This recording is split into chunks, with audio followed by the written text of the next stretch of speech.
So welcome everybody. So we are Stories of a Colorful World, an online children's bookstore. I am Vanessa Mitchell along with Kanika Mobley, co-founder of Stories of a Colorful World. So like Kanika said, this is our first time on IG Live. So if this is your first time joining us for Authors Conversation, I just want to give you a little bit of background about who we are and what we do. We are an online children's bookstore again. We are committed to supporting young readers in becoming their bold, brave, brilliant, but authentic selves. And we do that by curating our children's book collections to feature characters, to feature diverse images and stories of BIPOC characters, so Black, Indigenous, people of color.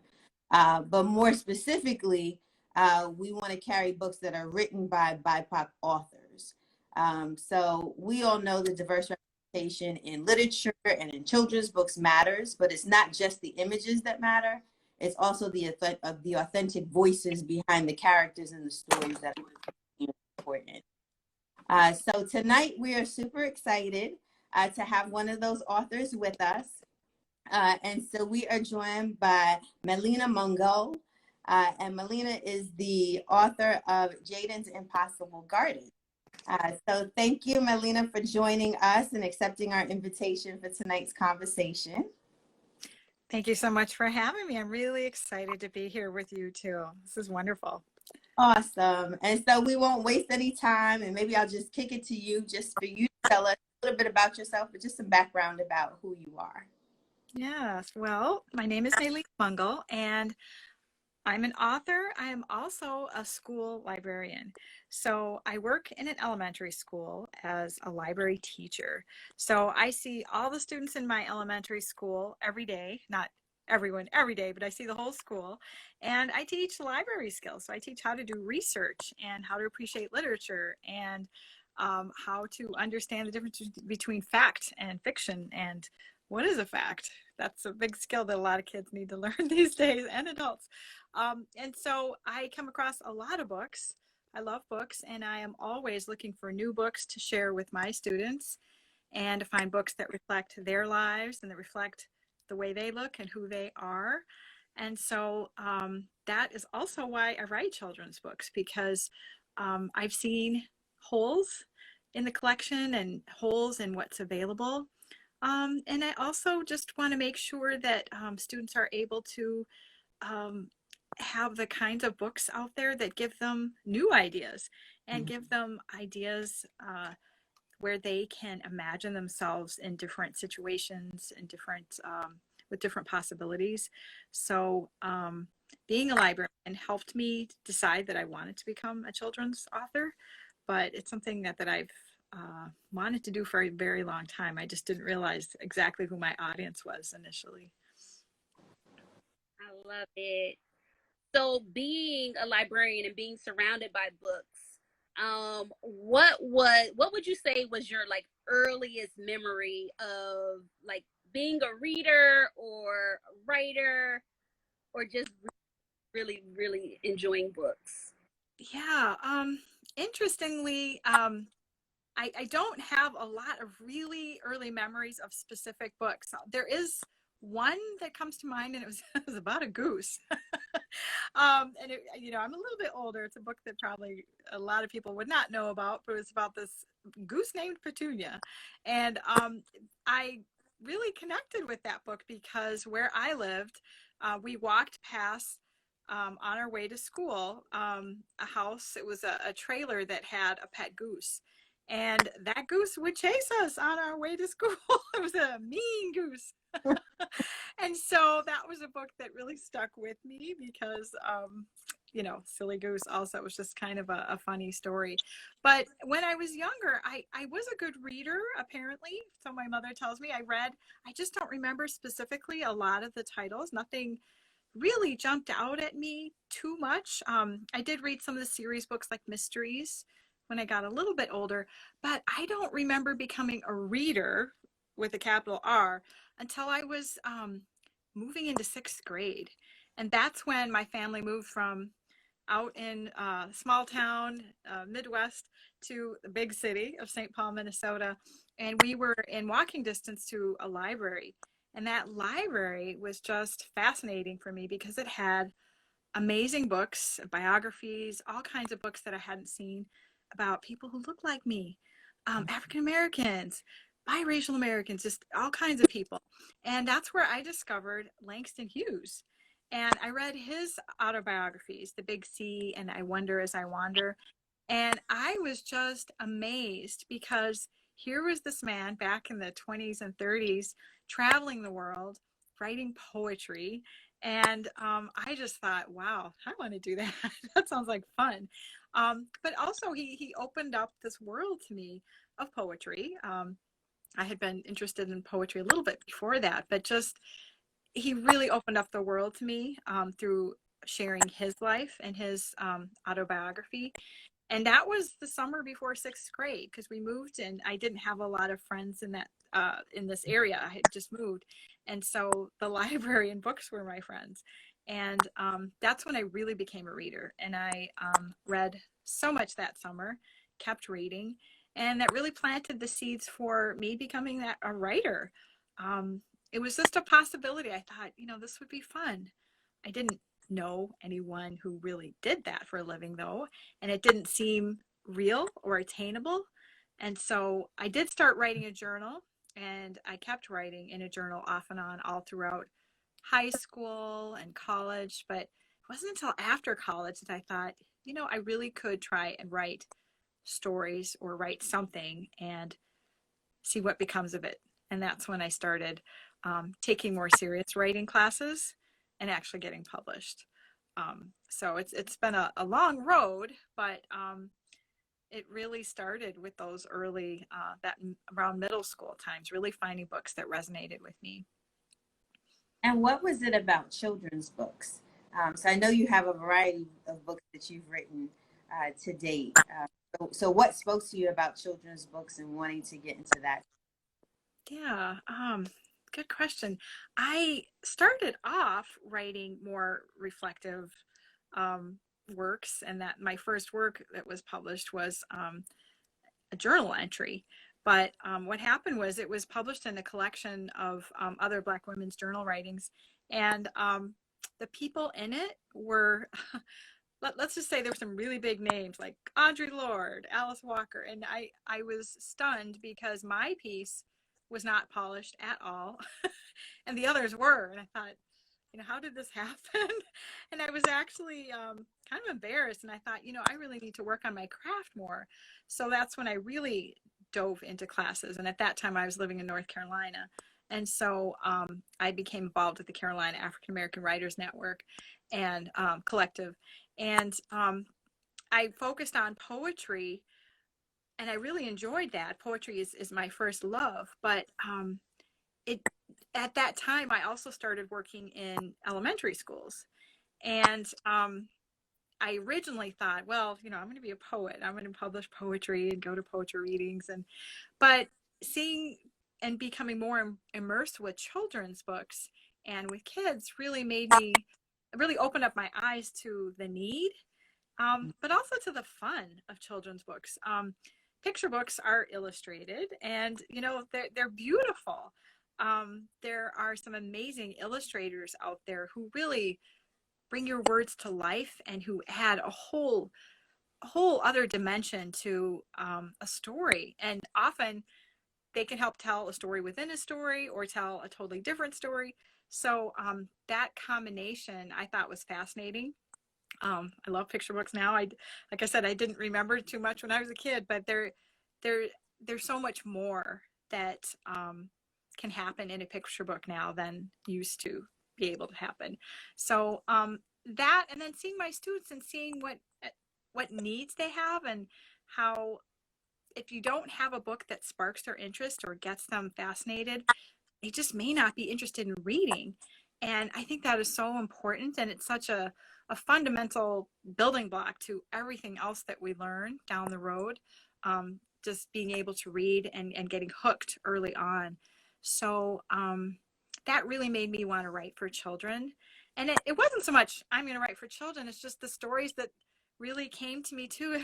So many of them came from my own childhood and came from some of the joys of being out in the woods all the time, because we lived out in the woods up in the upper peninsula of Michigan and in Wisconsin, where it was just, there was a lot of wild around us. And with I have a sister and two brothers, and we were free range kids, just kind of out all day. So some of those joys I wanted to capture, but also some of the pain, some of the tough parts of being growing up as, one of the few African American families where we were, and not seeing people who looked like you, and being picked on and bullied. So there's still some of that, there's still that going on, and there's kids who are picked on or bullied or facing these challenges in other ways that I resonated with. And I thought, I want to capture the feelings I had, but with some of the experiences that I know my students are going through, and I want them to see themselves in books. And for kids who have no clue, who have, maybe privileged life, who don't have any of these experiences, to be able to connect that way too, and for their eyes to be opened as well. So that's a big part of what has drawn me towards writing for children. It is so important for kids to feel seen and feel connected, in the books that they're reading or the media that they're watching, just to feel like their place in the world. Mm-hmm. Yeah. And are like biographies or biographical. So what draws you to, like, from poetry to then like a more biographical? Well, the first book I wrote was a biography of the children's author, Virginia Hamilton. And sadly, I discovered her in graduate school. And I say sadly because, that was quite a bit later than when I wish I would have known she, was around. If it would have been amazing had I discovered her books when I really needed them, when I was younger. But I realized at that time that, and this was in graduate school, that a lot of and afterwards, that a lot of my students didn't know who she was. And I noticed there were lots of other author biographies about other authors. And I was like, we need a book about Virginia Hamilton for kids. And so I've always been drawn also to people's stories, their real life stories, that like the books that I mentioned about Langston Hughes. It was his autobiographies that really captured me first. And so I started doing research on Virginia Hamilton. And one of the other things I've discovered along this journey is that I really love interviewing people and talking to people. Now, I didn't get to interview her because she had just passed away, but I did get to meet her husband, Arnold Adolph, the poet, who sadly, he just passed away recently. But and I got to meet her sister, interview her sisters. And that process to me was just so fulfilling and interesting. As a librarian, I love to dig around and do research on the internet, but also I love to poke through other books and look through historical documents as well. I'm just kind of a researcher in that way. So that part is just fun, that process. And so it started with seeing a hole, that there wasn't a book about someone like Virginia Hamilton for kids. And so that led me on that path of writing biographies. And then, of course, after her, I saw that there wasn't a book about Mildred Taylor for children also. And she's fascinating. Her family, she's from Mississippi, and my father's family's from Mississippi too. So I felt, what she talked about and in all her books, I just felt a connection there as well. And I love the research process. So it was really fun to bring her story to light. And the same was true for the picture book biography I wrote about Ernest Everett Just. That one was a little different because it is a picture book. So I had fewer words, much fewer words to work with. So I had to really distill things down and be very selective in what I left in the book. But that was also the longest research job, for that book, because he is less well known, was to me. He's very well known in scientific circles, but I first came to his story because during Black History Month at my daughter's school, she had this picked up this coloring sheet. It was just this one-page coloring sheet, and with a little summary about him. And because I'm a school librarian, I think I know a lot of people, and I had never heard of him. And I thought, who is this man, and how come I don't know about him? And then just a little introductory research, I found out that he was featured on a postage stamp. So I thought, he's famous enough, people know about him. And then I found out that scientists knew about him, and there was a great academic tome, this book written by an MIT professor named Dr. Kenneth Manning, that was fabulous, but 400 pages. I thought, I want to do for kids what he did for me, for adults. And so that led me on the path to researching Dr. Ernest Everett Just. And I received a grant to go do some research in South Carolina, in Charleston, where he was from. And that's just a really exciting part of the process too. I think being able to go to those places, see where people walked, where they lived, how they lived. And so I know there's usually so much more attention paid to fiction, because fiction seems more exciting for people, and you can invent your own stories, and that's wonderful. I love doing that too. But there's really something amazing about tracing someone's footsteps, going back in history and trying to bring that to life for young readers, and finding some things maybe that other people had overlooked. A lot of people think history it's out there. What's known is known. But you know what? We are discovering new things daily. There are documents that are being digitized and available online that weren't before. So there's new information that comes out all the time. And sometimes there's manuscripts or papers or things that were buried or hidden that come to light. So I love that process too. It's like I feel a little bit like a detective, like a history detective, kind of poking around trying to find out about someone's life. And the challenge for that, though, is that you get so much information. I had so much information about him, about Dr. Ernest Everett Just. And like I said, I didn't have that many words to work with. So it's really hard, when you have all this research thinking, but I want all of it to go in the book. What am I going to do? So one cool thing about a lot of these picture book biographies is that there's back matter. So you can put some of that in the back as an addendum or, extra material for educators or parents. So that's another reason why I love those biographies, because you can really reach several different audiences at the same time. You've got the introductory story for young readers. And I like trying to get them interested in science and in nature. And then you still have all the other facts and details that you can add.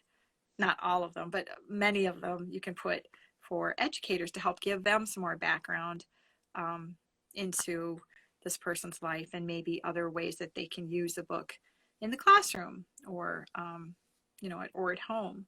So I love the process. And once the book comes out, then, there's so many other avenues I'm finding that you can use the book for, or that have led me to other paths that are related and sometimes completely different, but still connected.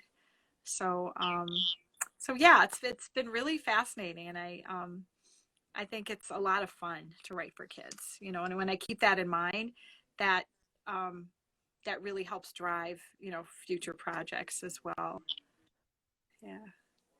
That's so cool. And I like what you said too about the past and the historical figures, right? Because the past is connected to the present. Like you can't Yes. the two, and there's stories that are still relevant today that you don't hear much about some of these historical figures, and children may not know about them, if they're not taught in school. Right. So I think important. So even as a librarian, and obviously one of the things we talk about with Stories of a Colorful World is diverse representation, but in literature and in children's books. So what is diverse representation to you? What does it mean to you? Yeah, it's so important. It means, especially in a school library, that you have books that reflect the range of your students. And bigger than that, the range of our world. Our world is diverse. We are in the United States a very, you know, uh, very mixed group of people. We've got every type of nationality, people from national origin. Um, People look very different. We have so many different religions, family situations, gender, orientation. So it's really and ability levels as well. So for me, diversity means that in your collection as a librarian, for example, I strive to get books that reflect that diversity, so that kids can see themselves. They can see their family situations. They can see people, their ability levels, and kids who are not in situations that are reflected in a book are able to see another way of life, or see how people who might come from a different background have the same feelings or same aspirations or goals as they do. Um, but it's just, we've seen it in science, we see it in finance and economics, but the more diverse our environment is, the richer it is. We all learn so much more. Um, and we, for kids, it really opens up doors, but it also affirms who they are. When you find a book that has a kid who looks like you on the cover, you see possibilities there. You're like, that could be me, or that's a kid like me. And um, I think there's a connection there that happens more easily, more quickly. um, and hopefully it sparks a greater interest if you're able to see yourself reflected in a book, and it opens up possibilities. I know for me that was definitely true growing up. Like I said, it wasn't until I was in almost sixth grade, where I felt a connection to an author and to someone who was writing about his life, that I hadn't experienced before. Um, so I think it's really important to be on the lookout for books by writers of color, writers of different abilities, all kinds of backgrounds. And we're richer for it. I learned so much. I was just reading a book about Dakota history here in Minnesota. Dakota are some of the first people who are living here in Minnesota. But and the language, there's so much I learned just from reading that one book. And that's true of all of us. And what we learn when we're reading about other people, maybe if it's different than who we are, there's so much that we find resonates the same way. People have the same desires. People have the same problems many of the time, not all the time, but there are a lot of issues that really connect us as well. So that's a big part of what I'm trying to do as a librarian also, to make sure that the diversity of voices is heard, and genres too, so that goes to genres. Picture books, chapter books, graphic novels, biographies. So, not just one type of book or reading material, so it really covers the spectrum. And our kids deserve it. Our kids need it. That reflects our world. Our world is this way, and to not see that in a library or school or bookstore it's not reality. And I think we're doing a disservice to our kids if we don't make sure that they have the range that's out there, and if we don't provide a wider range too in what we're trying to write and produce as book creators. So yeah, so important. Absolutely.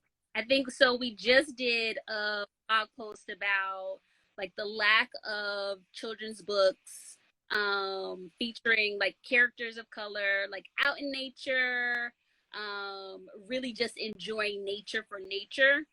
Um, Mm-hmm. and particularly like there may have been a couple, maybe a dozen that featured, you know, characters of color, but only maybe not even a handful that were actually written by authors of color, which is why it Right. was written and so exciting to see Jaden's Impossible Garden, you know, with nature loving Jaden, Mm-hmm. you know, determined to create this garden in his community. And so what was it that inspired the story? Well, interestingly, Jaden was inspired by something I experienced in the spring. I was walking with my husband. This was before my daughter was born, even. So this was a while ago. And I kept hearing something. These were warm spring evenings. And my husband couldn't hear it. So I kept thinking, don't you hear that? There's this kind of crispy crunching sound. He's like, no, I don't hear anything. And this would happen on a number of different walks, and it was always in the evening in our neighborhood. And I couldn't see anything, and you know, which is not unusual. I don't see very well anyway. But I it kept really bothering me, and I was just very curious, but I couldn't figure it out. I started to do some research because that's what I do, and I every time I kept hearing it, I would just get closer and try to figure out where it was coming from, and it was coming from the ground. And I discovered that it was worms. It was worms doing their work and moving through the soil and creating soil. And, you know, in certain conditions, you can hear them when it's really quiet out, when the temperature's right. So I was hearing worms at work. And I thought, this is amazing. But also kind of really hard for people to notice. I thought, what if? And I thought of my students, but I also thought of when I was a kid and my brothers as well. Um, you know, what if there was a kid who was experiencing this and people just thought he was making stuff up and they didn't believe him? And so that was the genesis of the story. That's what got me thinking this could make a story. The worms didn't end up in the final manuscript, but Jaden did. And just, you know, this kid who is curious, but he's not living in the woods. He's in the city, you know, and there isn't a lot of you know, big trees, or you know, it's not a big field or anything like that, but you know, there is nature and it is around us, and it might be harder to find, or we might ignore it because we're busy on our way, or we're seeing all the other things that are going on in our neighborhood. And that's what really prompted me to want to write the story. And I also I'm living in a city right now, a pretty good sized city, and I've experienced both, you know, living in a city but out also in a more natural or wild area when I was a kid. Um, but I think that so often we in the United States, and it might be other places as well, we think of nature as this other thing out there, and it has to be, I'm going for a walk in the woods, otherwise it's not nature. But you know, we've got these beautiful birds. We have plants that just push up out of the sidewalk. I mean, we've got all kinds of wild happening all around us. That we just don't pay attention to. And so that was part of what I wanted to convey in the book as well, and to embrace that and encourage it and invite it in a little bit more. And so I think it's so important because that's what we have that sustains us, you know, the plants, you know, the bees and the birds that help pollinate for our food. And you know, so many young people don't know like where our food comes from, or you know, how the plants are pollinated. And so it's just kind of a simple way to try it and look at connecting what we do have, you know, because some of this really is you know, it's an attitude or belief that yes, it's out there, that's nature, and this isn't. But also, you know, some kids can't go outside. You know, they are, some kids are in neighborhoods that are not considered safe, or maybe their parents don't let them go out because of supervision issues. They can't get home till like, there's all kinds of reasons why, it's just not possible for people to be out as much as maybe they want to. And so I wanted to share that or show that as well too, but that there's still ways to try and work with those situations that we've got or that we find ourselves in. And by doing that, that opens up the door to help show other people, well, yeah, we can get out there a little bit more, or we can invite nature in a different way. And so that's something that I think all of us need more of, especially in COVID. So many of us have been inside more, but I think many of us have found out that, the more we're able just to step outside, just to, go for a little walk, get some fresh air, if the air is fresh, if we can. But, it gets us more in tune with whatever nature is around us. And we're part of nature too. So, just how we are outside can be very different than how we behave and move around inside. It opens us up. And so, that might sound like a lot, but those are the kinds of things that I had in my mind and that I really wanted to try and convey, or at least, open the door to those kinds of thoughts. Because I think right now, there's nothing more important than looking at how we are with the earth, what we are doing with nature and for nature. Again, that's what sustains us, and we have a lot of work to do in order to make sure that what we pass on for the next generation is healthy and safe. And kids have a way of really opening up when they're outside, I think too, and there's a lot of possibilities for them. I also wanted to show just that imaginative play that many kids have, but a lot of kids are really into their devices and screens, and that's really entertaining. And it's great because it allows us to do all the things we're doing right now too, but showing that there's other ways and other things and simple ways to just have fun too, and that it can connect you with other people like your neighbors. Mr. Curtis to me here is really important and just a wonderful character, and he reminds me of a number of people. He's kind of a composite, but I really thought it was important to show him as he's kind of a connection with the past too, with history, because he comes from Mississippi. He talks about his childhood, and that's something that's really important in our community, but we don't always see that in books, and it's kind of subtle, his presence, I think, but I think it's important, what he's able to convey with Jaden in the book, and that they're able to share quite a bit. It's an exchange. Jaden is able to bring him some things, but he also shares a lot of himself too. And so that connection with nature, that's a big part of our legacy, our historical legacy too, that a lot of us have been cut off from. And as many of our families have moved to cities, there's a lot of people that are still living closer to nature, but that's always been a part of our history, but we just don't see that in books as much.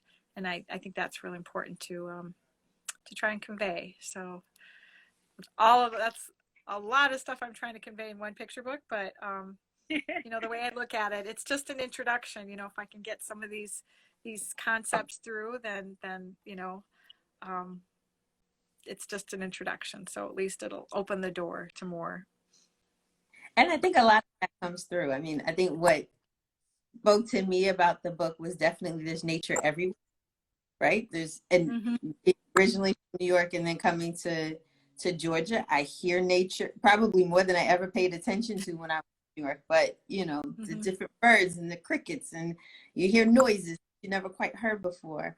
Right. But also creativity. With a little creativity, anything is possible, right? And you Right. can make a garden out of recycled products like the milk carton and things like that, right? So you don't have to, a large plot of land. So I definitely feel like those messages came across. So what has been the reaction? Because you're a librarian, so you're around your kids and you're an author. So what is their reaction to you being an author and a reaction to your books? Yeah, well, it's kind of funny because the kids I've been working with, they knew that about me, so they're kind of like, oh yeah, you got another book. Oh, that's great, So they, which is kind of cool because they're just like, oh, of course, you're don't librarians write books too? It's like it's no big deal to them, which is really neat. I mean, I love that they're just like, of course. They do I've heard a lot of comments about them liking Jaden though. I think it's a bit more accessible to them than, my biographies, because this is about play and it's about, being outside. And so, the comments I've heard have been really positive. And, the flip side of that though, is that some of the kids who didn't know me and found out that I wrote a book, they were like, what? It's like they didn't believe it because they're like, how can how do you do that? Because you're here. And then, they looked at it really as some completely other different, kind of thing. And so that's been kind of fun to help them bridge that gap. Like, no, I know books. I work with books. I actually write them too. But it's opened up a few, you know, possibilities. I think for a couple of them, they're like, this is kind of neat. I could do this too. And I've started, well, they have started sharing their stories with me, more stories. I mean, there are times when we do writing activities together, but I've gotten a lot more stories just on the side, like, hey, I wrote this story, will you look at it? Or here's a story, can you publish it and put it in the library? Which I do.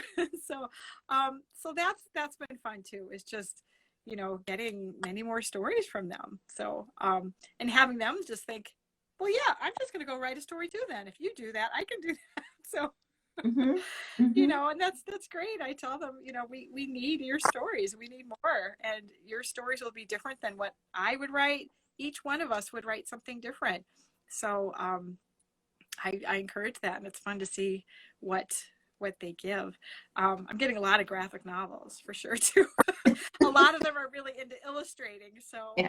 I'm probably getting more illustrated books that are heavy on the illustrations than I am the stories, but but that's the age group too for the young, like the first and second graders. So so it's really fun to see because they're having fun with it. And it's a real reciprocal kind of thing. We just go back and forth with what can we do with this and where will it lead us. So yeah, so I enjoy that. That's awesome. Yeah. Did you find like your process going, like writing Jaden was much different than your other books? Yeah. And in some ways I found it a little harder because I'm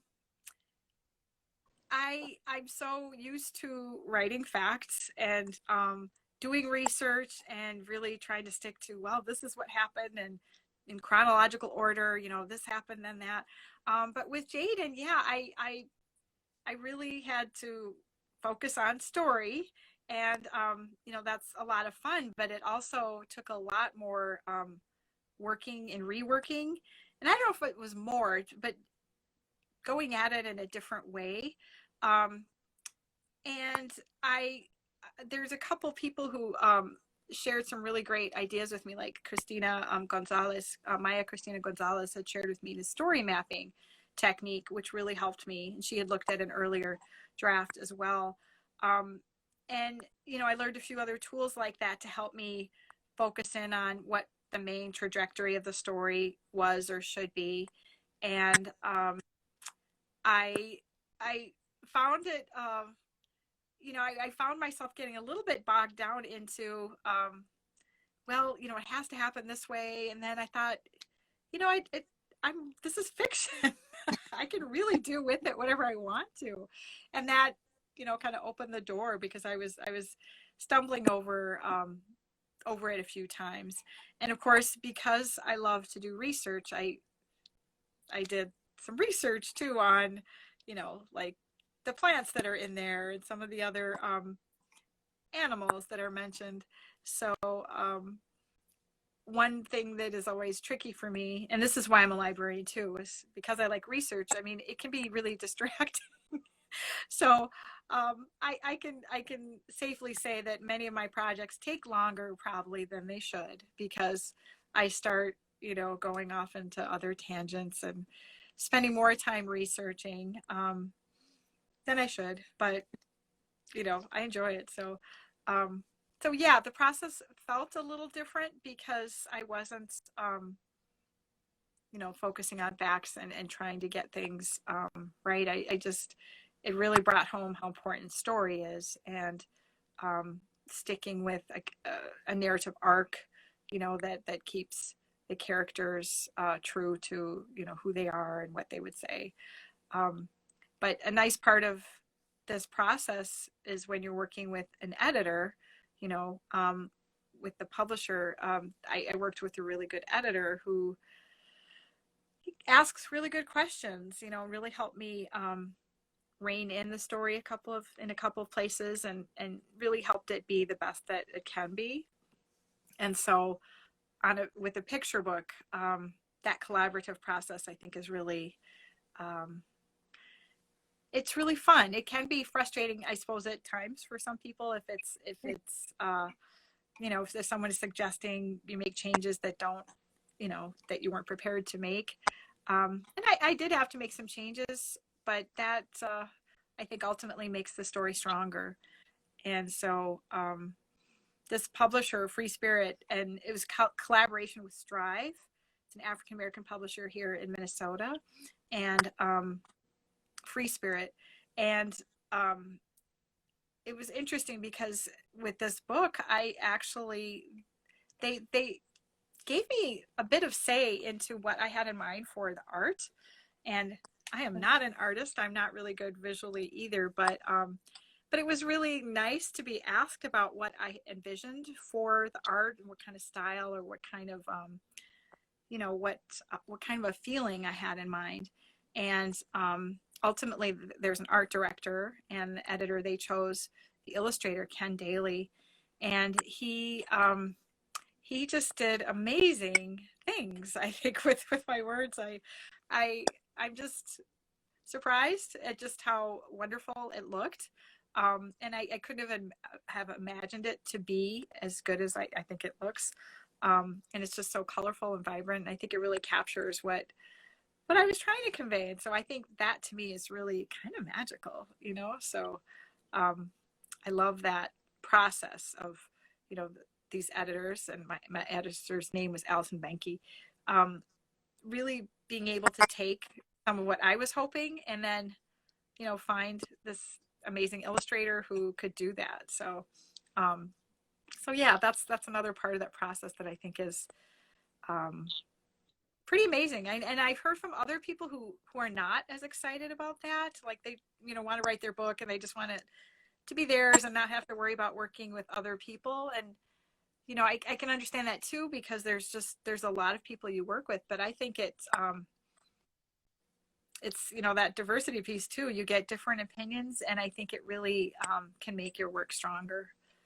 So yeah, it's a fun process. So one of the things that we've done with the authors conversations, right? Talk to seasoned authors, but also new authors that may have just, released their first book or about to release their first book. So as a seasoned author, would you have any advice to some future authors or authors as they're getting and going through the process? Yes. Yeah. I reading is so important. I think, of course, writing is too, but keep reading. And I'd say, just up your reading if you can, just to try and read even more. Read what it is that you really like, and just read and read and read. For picture books, read lots of picture books.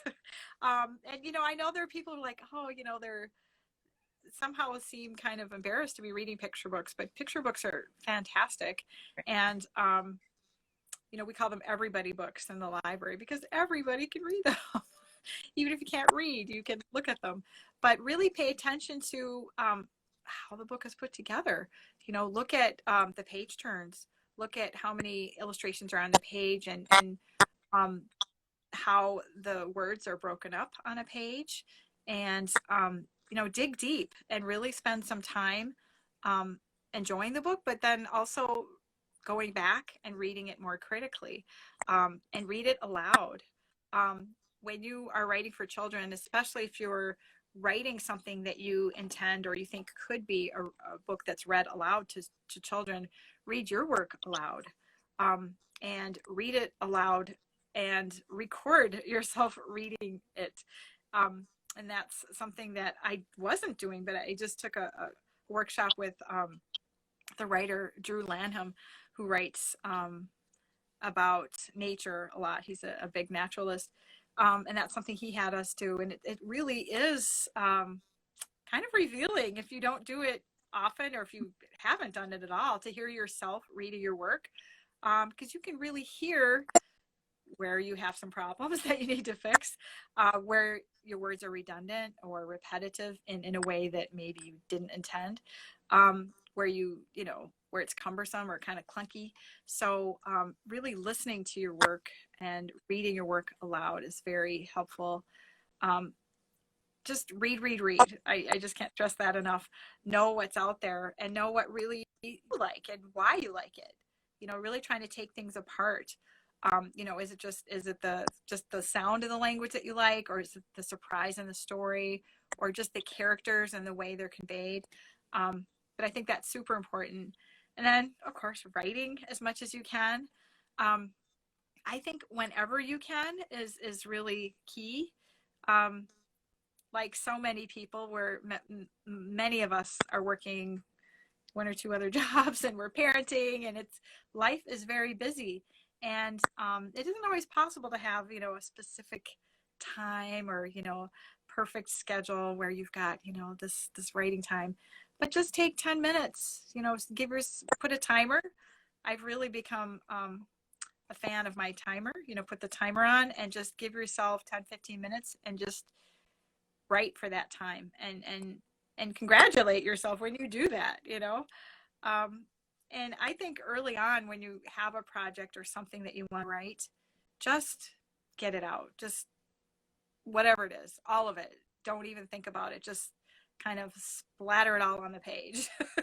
And then don't even think about going back and looking at it or working at it until you've got it all out of your system, whatever is in you that is kind of eating or, whispering to you. And then worry about editing, looking at it and trying to chisel it down or add other things or change it. Because for me, that's the funnest part, is spending that time getting all the ideas and what I think of as exciting stuff out there. And that's, for me, when I'm usually writing, I write longhand. I have my notebook and a pen. I'm old school that way, but I do that. And then I'll go back and type it into the computer and then worry about, how it's supposed to look or how it could be better. So those are a couple of the things that I think, for me, help keep the fun in it too. I mean, that's the reason why I write. I think those things are particularly fun. And it's also, I think, what can help keep it fresh too, is just to focus on, the ideas and what's in you first. And, sometimes you don't know exactly what it is you want to write, but you have this desire to write, just that physical. And so just, start and see what happens and not worry about it. For me, as I mentioned, I'm kind of slow and I get distracted. So some of these projects take many years, and that's okay. I mean, I think good work takes time. I think we are so used to hearing lately about how, we want instant gratification. We, just press this, you'll get that, you go through the drive-through, everything's so quick, and we want things quickly. And, we can get package is delivered the next day. And that's fun, that's great, but it doesn't, not everything develops that way. And I think we need to be patient with ourselves and with our work, and just let it happen. Don't worry about, I think goal setting is important, but I also, for me, have a lot more fun when I don't have all those restrictions. I'm more motivated when I'm, don't have, like my goal is to write 1,000 words a day. I think those are great goals. And I think people who do that, I think that's wonderful. But for me, it's like, I get to sit down with my pen and write. And for me, I like to sit outside when I can. So, I get to sit outside. And so think about what is most fun for you, or what makes you happy, and just really stick with that, because that's what's bringing you to the writing. So. Has school started yet in Minnesota? Not yet. So students will start after Labor Day, and I'll start right before that. So. Okay. I was going to say, are there any books that you're kind of preparing for the start of the school year that you'd like to have ready for kids at the start of the school year? Yeah, it changes every year. Honestly, there's the new book by LeBron James that I like. I really like that book, and I think that's going to be a good one to read. There's another one by Sonia Sotomayor that I like, Just Ask, and that's a really good one. That's just reflects so many kids, and just don't be afraid to ask and get to know people and talk to them. There are lots of other books. I'm still working on what I want to share and use the first week. Those are a couple that come to mind. There's a couple of local authors that I like that I want to highlight and share their works with my students as well. So yeah, this is I haven't really gotten to that point yet. I usually kind of get to that towards mid-August, and I start getting into, I switch gears a bit, and I get back into, okay, I'm going to be putting on my school librarian hat, and I'm always looking at the books and thinking about them, but it has been more of a, in the summer I write and try to focus more on my book thing, which sounds selfish, but but that's part of the joy of summer too. So yeah, but I am looking forward to sharing some new books. And there's some pretty good ones out there too. So awesome. Are you working on any projects now? Yeah, I am. I always am. They don't always come to fruition. They don't always turn into books, but I am working. I started working with another writer about a biography, a picture book biography about a couple. And I'm hoping that one will become a book. It's going to involve a lot more research, but I think that'll be really neat if that works out. And I'm still writing a couple of picture books, picture books as well. They're fiction, so we'll see what happens with those. And I'm doing research as well on something else that might be for adults. It might be for kids. I don't know. It's something that's been kind of gnawing at me for a while. I shouldn't say gnawing. It's been something that's been, a little spark that's been kind of aglow for a while, and I want to see where it goes. So that's like 3 projects right there. So yeah, I always have a few things on different burners, and some are simmering, some are just kind of taking up space, but I'm hoping that something will develop over the next year in terms of a finished something. But I do have a short story that'll be coming out in an anthology for young adults. I believe it's next year, and so that will be cool to see that come out, because that will be my first official YA publication. because most of the others have been, well, picture books or middle grade or adults. So this will be different. Yeah. So always something going on. That's exciting. So Yeah, thank you. let us know when, that comes out. We can't wait. I will. And so just for everybody, like, where can people learn more about you, find your work, and just kind of like stay connected with you? Yeah, well, I do have a website. It's my name, so it's melinamangal.com. And I put up different events there, and I do have some resources. There's a few freebies there, and a couple of curriculum related things as well. And so that's a good place to go for to see what other books I have also. My books are available wherever you buy books. You can always ask, and they're available at the public library as well. And if they're not, ask them to get it at the library, because it should be. And sometimes you have to request. Not everybody's aware of everything. But yeah, and then online too. There's through your bookstore, right? And through yep. So there's the book is available in lots of different places, and yeah. So I certainly love hearing from people too. So I'm on Twitter at Mélina Writer. I have a Facebook page, and so I have a little presence everywhere. I'm on Instagram too, so clearly.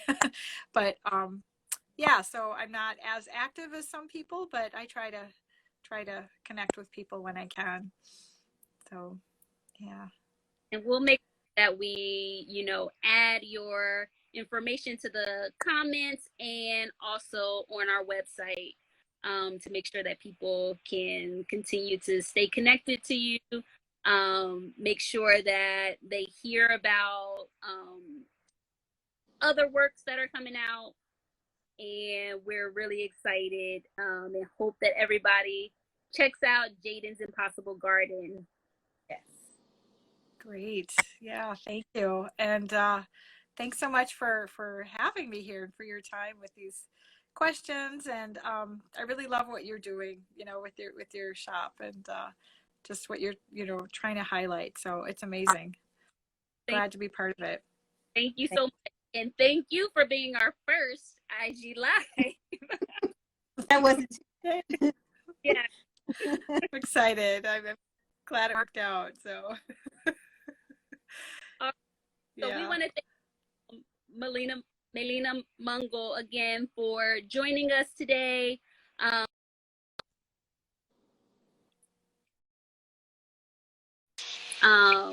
More about her on our website under our authors conversation tab, where her website and books and just more information. And so go to www.storiesofacolorfulworld.com.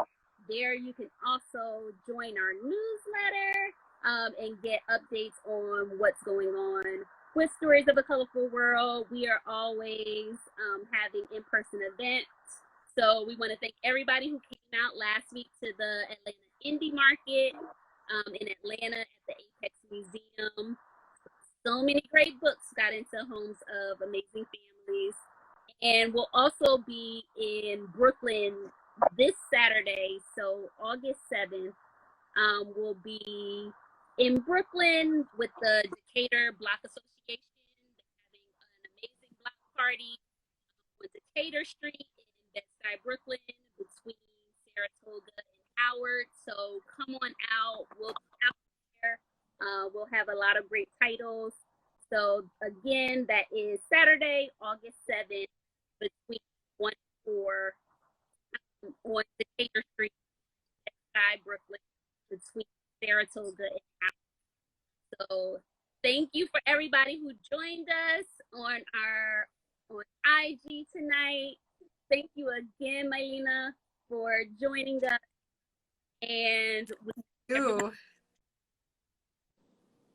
right. right. Thank you. Thank you. All right. Take care.